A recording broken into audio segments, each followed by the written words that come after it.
இந்த shadow fleet operation Russia, India, China போன்ற நாடுகளுக்கு சாதகமாக அமைந்தாலும் சில நேரங்களில் இது பாதகமாக மாறுவதற்கும் வாய்ப்பு இருக்குது. ஏன்னா இந்த ஃப்ளீட் ஆஃப் ஆப்ரேஷனில் இயங்கக்கூடிய கப்பலுடைய வயது 25, 30 இப்படின்னு ரொம்ப பழைய கப்பல்களாக இருக்கும். சரியான மெயின்டெனன்ஸ் செய்யப்படாமல் இருக்கும். அதில் சேஃப்டியான எந்த ஒரு வேலைகளும் நடக்காமல் இருக்கும். அடிக்கடி விபத்துகள் ஏற்படலாம். அங்கே ஆயில் டேங்கர்களுக்கான மிகப்பெரிய ஒரு ரெக்குயர்மெண்ட்டான டபுள்கள், அதாவது 2 அடுக்கு கீழே டேங்குகளில் இருக்கணும் அப்படிங்கிற ஒரு அவசியம். ஆனால் பழைய கப்பல்களில் ஒரு அடுக்கு மட்டும்தான் இருக்கும்.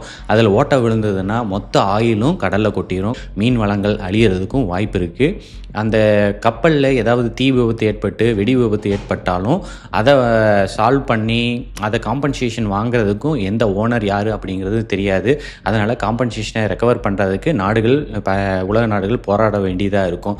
இந்த மாதிரி கப்பலில் வேலை பார்க்குறதும் மிகப்பெரிய ஒரு ஆபத்து தான் கொண்டு வந்து விடும். ஏன்னா சாங்ஷன் செய்யப்பட்ட கப்பல்களை பயணம் பண்ணுறவங்களுக்கு நல்ல பெரிய கம்பெனிகளில் என்றைக்குமே வேலை கிடைக்காது. அதனால தான் கப்பலில் வேலை பார்க்க போகணும்னு நினைக்கிறவங்களுக்கு இந்த மாதிரி சாங்ஷன் செய்யப்பட்ட கப்பல்களை என்றைக்குமே போகக்கூடாது.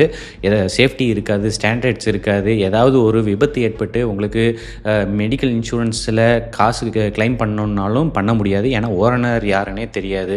அதனால் ஒட்டுமொத்த இந்த ஷேடோ ஃப்ளீட் ஆப்ரேஷனே மனித குலத்துக்கு எதிரான ஒரு செயலாக தான் கருதப்படுது.